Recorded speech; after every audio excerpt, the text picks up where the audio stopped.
Ya, sebagaimana Nabi SAW mengatakan, innal halala bayyinun wa innal harama bayyinun wa bainahuma umurun mushtabihat.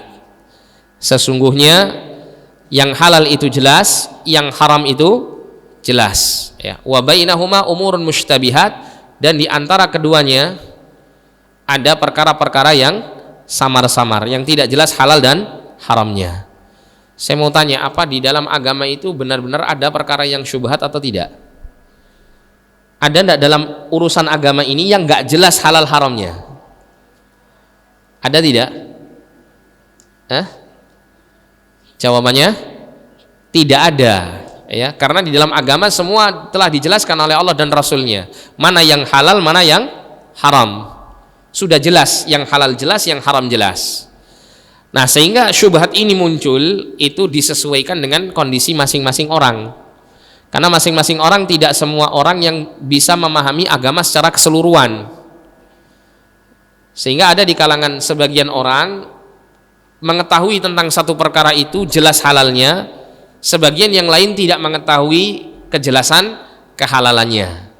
Nah, orang yang tidak mengetahui kejelasan kehalalannya inilah yang kemudian dia menghadapi perkara-perkara yang mustabihat, perkara-perkara yang menjadi syubhat, ya, sesuatu yang samar bagi dirinya, ya, tidak jelas mana yang halal dan mana yang haram. Nah, ketika seseorang itu menghadapi hal yang demikian, dan ini tentunya masing-masing kita, ya, selalu menghadapi perkara ini karena memang kita masing-masingnya, ya, tidak bisa menjangkau seluruh pengetahuan agama secara keseluruhan. Pasti ada perkara-perkara yang kita masih ragukan halal dan haramnya. Nah, Nabi kemudian mengatakan, ya, faman istabra'a asyubhat faqad istabra'a lidinihi wa 'irdihi, faman taraka asyubhat faqad istabra'a lidinihi wa 'irdihi.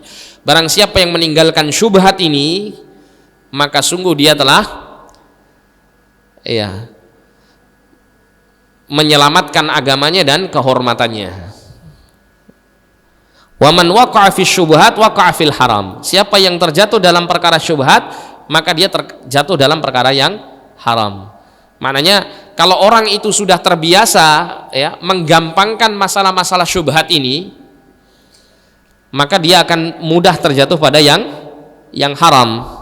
Karena perkara syubhat itu terkadang dia ini, ya, hakikatnya haram, terkadang dia hakikatnya halal. Kalau misal setiap orang menghadapi syubhat selalu dia remehkan, alah syubhat enggak apa-apa, ya, bagi saya syubhat itu semuanya halal, misal gitu, ya, semuanya boleh misalnya, maka pasti dia terjatuh pada yang haram tentunya. Kenapa? Karena syubhat itu terkadang itu haram, terkadang itu halal. Kalau pas syubhat satu itu dia, ya, remehkan, mungkin pas masuk yang halal tidak ada masalah. Tapi kalau syubhat yang kedua, yang ketiga, yang keempat yang kemudian dihadapi pada, ya, kehidupannya, dia biarkan, dia remehkan begitu saja, dia terjang saja, maka dikhawatirkan syubhat yang kedua, yang ketiga itu adalah perkara yang haram, ya. Kemudian Nabi SAW memberikan permisalan seperti orang yang mengembalakan hewan, ya, hewan kambing atau semacamnya di daerah yang dekat dengan daerah yang terlarang. Yang seperti ini dikhawatirkan nanti kambingnya atau hewan ternaknya itu tidak makan di daerah yang dibolehkan, tapi kemudian mengarah kepada daerah yang terlarang, ya. Sama dengan orang yang bermudah-mudahan dalam syubhat ini, lambat laun dia pasti terjerumus pada yang haram.